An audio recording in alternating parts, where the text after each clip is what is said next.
He swore he would never love again, but she arrived and turned his world upside down. Emilio lived only for work after his wife's death, drowning himself in the routine of the farm so as not to face the emptiness inside the house and inside himself. His son, Daniel, grew up alone, lacking affection, attention, and a real father. But everything changes the day Marina crosses the farm gates. What begins as a simple job becomes something much bigger. Marina not only wins Daniel over with her sweetness, but also challenges Emilio to face his own fears. He resists. He fights what he feels. But the more he tries to push her away, the more he realizes that she is the one who can heal him. And when the past comes knocking, bringing an old passion that threatens to destroy everything, Emilio is faced with the most difficult decision of his life. Follow the safe path or risk everything for a fresh start? Can love really heal even the deepest wounds? Or will Emilio lose his last chance at happiness? The answer lies in this exciting story, full of passion, new beginnings, and a love that no one expected to happen. The dim light of the lamp flickered on the aged wood of the bedroom, casting shadows on Emilio's tired face. Sitting on the edge of the bed, he squeezed his eyes shut, listening to the muffled sobs from across the hall. Daniel was crying again. It wasn't the first night, nor would it be the last. He ran a hand over his face, exhausted. He wanted to get up, walk down that dark corridor, and hug his son. But how? He had never been good with words, and since Cecilia had left, it seemed even worse.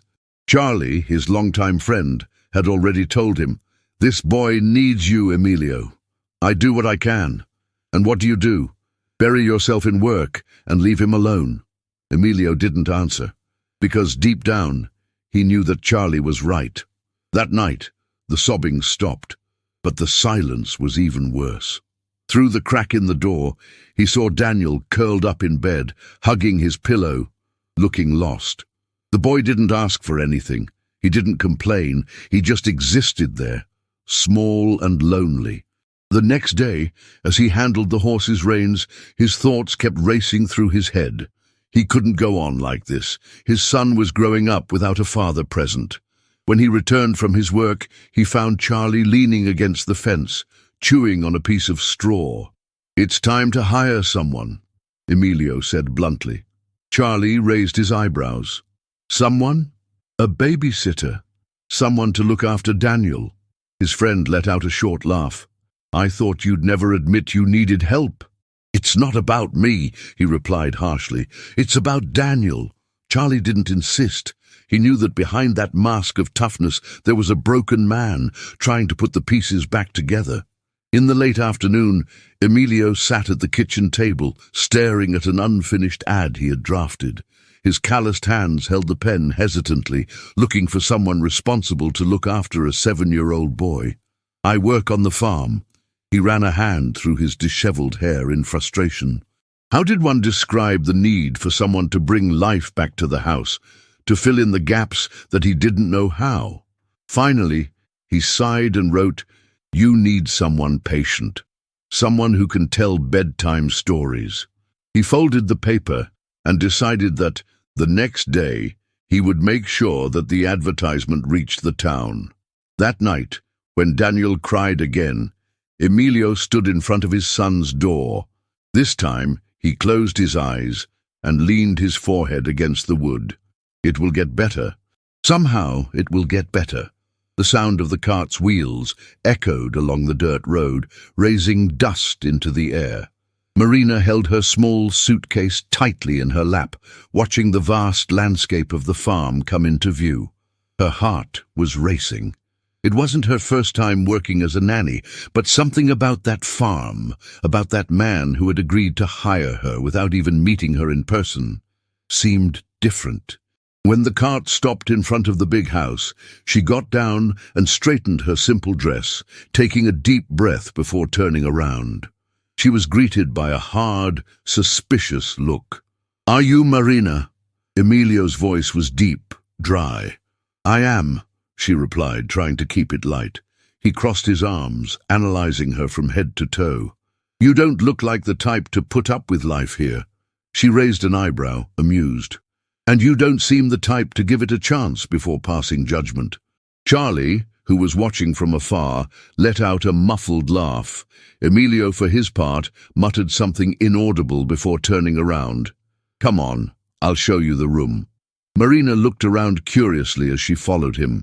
The house was large, but lifeless. The heavy, dark wood furniture, the thick curtains that blocked out the light, everything there seemed to reflect the owner of the house. When they reached the bedroom, Emilio opened the door and pointed inside. "It's simple, but it'll do." "I like it." Marina smiled, putting her suitcase down on the bed. "Dinner's at 7. Don't be late." Without waiting for an answer, she turned and left. Marina let out the breath she hadn't even realized she was holding. Her boss would be a challenge.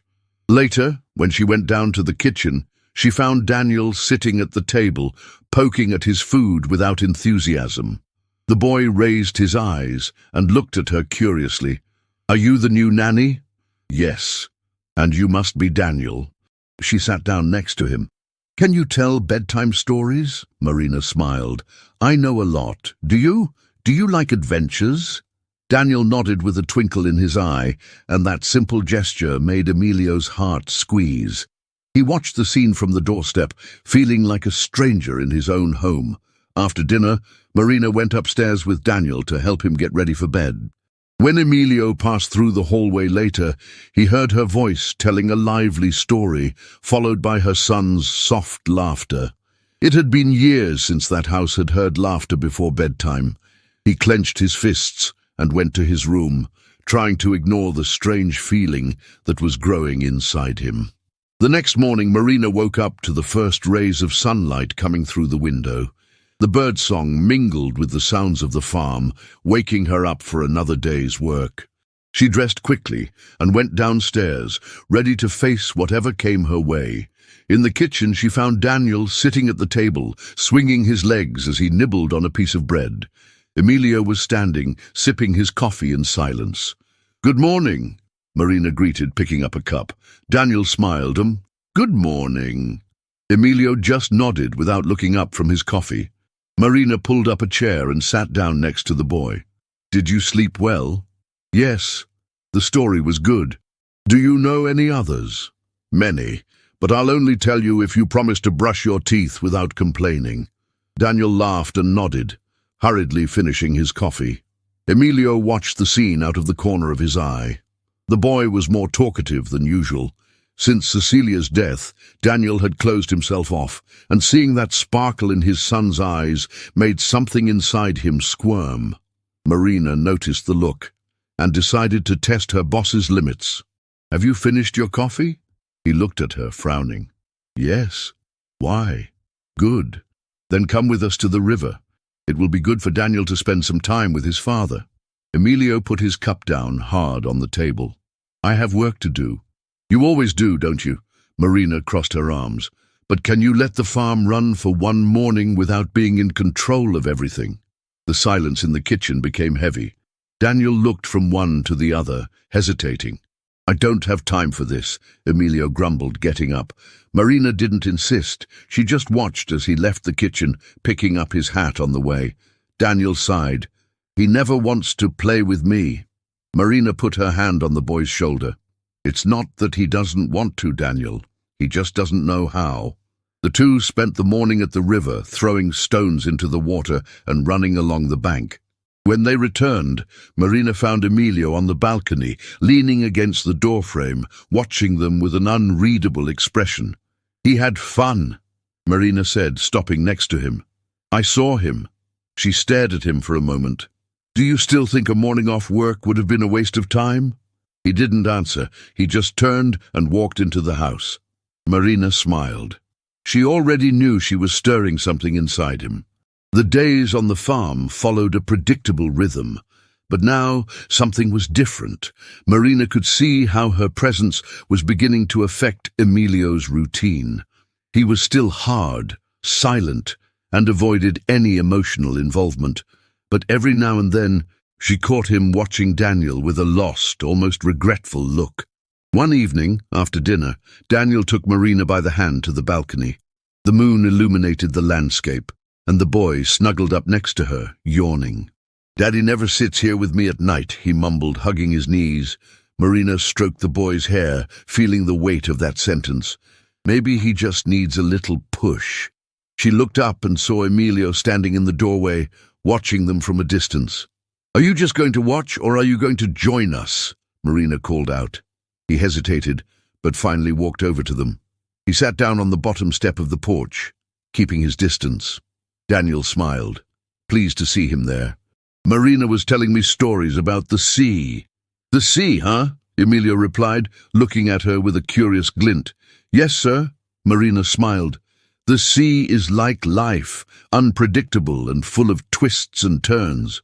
I prefer something I can control," he grumbled. "And how has that worked out for you?" He didn't answer. He just sighed, watching Daniel lean his head on Marina's shoulder drowsily. "I'll put him to bed," she said, picking him up. Emilio watched her disappear down the corridor. Something in him flipped every time he saw Daniel snuggle up to her so easily. Later, when Marina returned to the balcony, she found Emilio still sitting there, looking up at the sky. "Do you think I'm a bad father?" he asked suddenly. She crossed her arms and stared at him. "I think you're afraid to try and fail." He let out a dry laugh. "And who isn't? But fear can't be greater than love, Emilio." His eyes met hers for a moment too long. The wind blew lightly, swaying Marina's hair. There was something in that moment, something that made Emilio want to get closer, but as always, he pulled away. "It's late. Good night, Marina." He went into the house without looking back, leaving Marina standing there with a small smile on her lips. Little by little, the barriers were giving way. The tranquility that had recently settled on the farm was abruptly shattered that morning. Marina was finishing folding some clothes when she heard the trot of an approaching horse. The sound was different, determined, as if someone was in a hurry to arrive. When she went out onto the balcony, she found Emilio standing in the middle of the courtyard, stiff as a statue. An elegant woman was dismounting from her horse with a familiarity that could only mean one thing: she had been there before. "Did you miss me, Emilio?" Her voice cut through the silence. Marina didn't need any explanation to understand. That was Patricia. "No, what are you doing here?" Emilio asked without moving. "Oh, I thought you'd be happy to see me." Patricia smiled and walked over to him. "I heard that you're raising Daniel on your own, and I thought you might need some help." Marina remained where she was, watching everything carefully. Daniel appeared in the doorway, frowning when he saw the stranger. "Who are you?" he asked, his voice suspicious. Patricia bent down, smiling in a calculated way. "I'm an old friend of your father's." "I bet he's already mentioned me." Danielle looked at Emilio, who looked away. "No," the boy said simply. Marina bit her lip to hold back a smile. "Daniel, why don't you go back inside?" Emilio suggested, his voice lower than usual. The boy looked at Marina for guidance, but eventually obeyed. As soon as he disappeared into the house, Patricia turned her attention to Emilio. "He seems like a good boy." She adjusted the leather glove she was wearing. "And he needs a mother." Marina felt something uncomfortable stir inside her. "He has a nanny now," Emilio said, pointing at Marina without emotion. Patricia turned slowly and appraised Marina from top to bottom, as if only now realizing her presence. "Ah, so it's you." The condescending tone didn't go unnoticed. "Yes." Marina crossed her arms. "And you?" Patricia raised an eyebrow, surprised by the answer. "I'm someone who has known Emilio for a long time, and unlike you, I'm part of his past." Marina sensed the provocation but decided not to take the bait. "Well, if you'll excuse me, I have work to do." She turned and went into the house without giving Patricia a taste of an answer. But inside, her chest was heavy.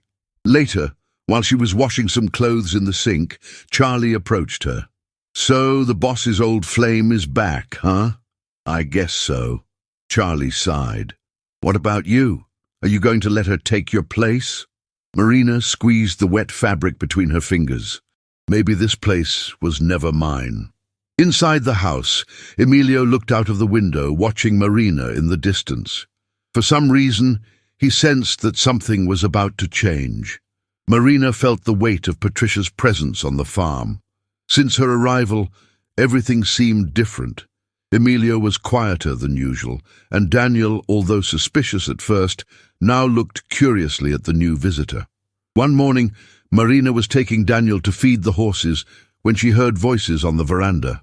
"We can try again, Emilio," Patricia said, with the gentleness of someone who knew she still had influence over him. Marina stopped in the middle of the road, not wanting to listen, but unable to ignore it. "The past is behind us, Patricia," Emilio replied, but his voice lacked firmness. "Is it?" she teased, "because it seems you still haven't found anything to replace what we had." His silence made her continue. "Look, I know things didn't end well, but I've changed. And you have a son now. He needs a mother. He already has someone to look after him," Emilio said, and Marina felt her heart race. "A nanny, Emilio. This is temporary. Do you really think this girl is going to stay here forever?" Pain shot through Marina like a blow. Later, she was in the barn tidying up some tools when Emilio appeared at the door. "Are you all right? You've been gone all day." She continued working without looking at him. "I have things to do." He approached, crossing his arms. "If this is about Patricia, You don't have to explain yourself to me." She turned to face him. "I'm nothing to you, Emilio." He closed his eyes, uncomfortable with those words. "Don't talk as if you're not part of this." Marina let out a dry laugh. "Do I? Because, from what I hear, I'm only something temporary." Emilio's gaze hardened. "Were you listening to our conversation?" "I didn't mean to, but it wasn't a secret either." Silence fell between them. Emilio rubbed the back of his neck, looking tired. "I don't know what to do." Marina bit her lip, holding back the urge to say something she might regret later. "Then choose soon, Emilio, because I'm not going to stay here forever." She walked past him and out of the barn without looking back.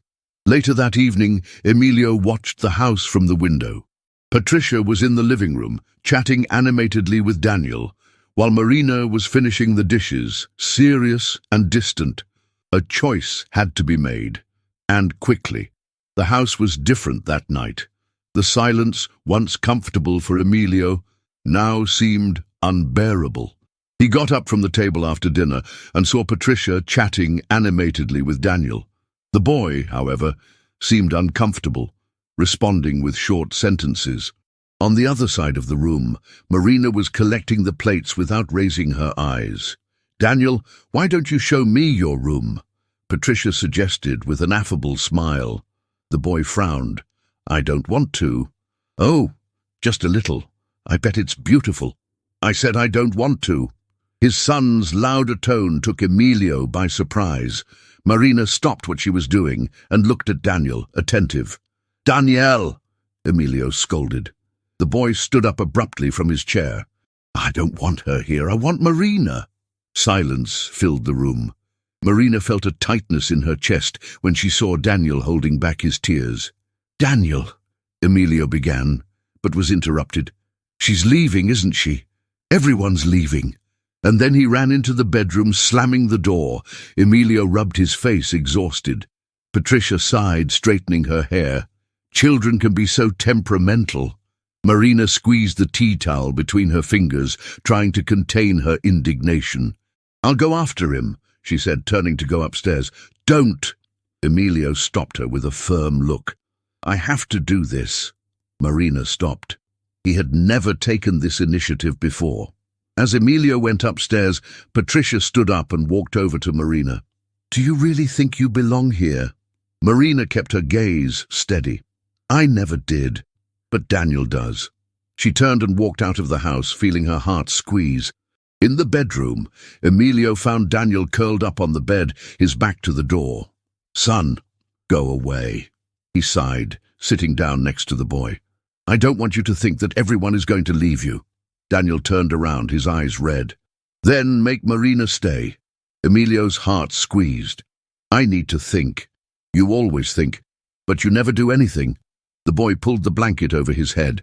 Later, Emilio went downstairs and found Charlie on the balcony, smoking quietly. You're thinking too much, boss. What do you suggest I do? Charlie let out a puff and smiled. Run before it's too late. Emilio didn't think twice. He walked out the door without looking back. Marina was already packing her suitcase when she heard hurried footsteps in the hallway. The door opened and Emilio stood there, panting. Don't go. She stared at him in surprise. Why not? He took a step forward. Because without you, this house will be just a house again, and I don't want that. Marina was silent for a moment, holding her suitcase open on the bed. Emilio's gaze was different. There was no longer any hesitation, nor the usual coldness. There was urgency, really. I can't stay in a place where I'm not wanted, Emilio. Her voice came out softer than she had intended. He took another step forward. And who says you're not?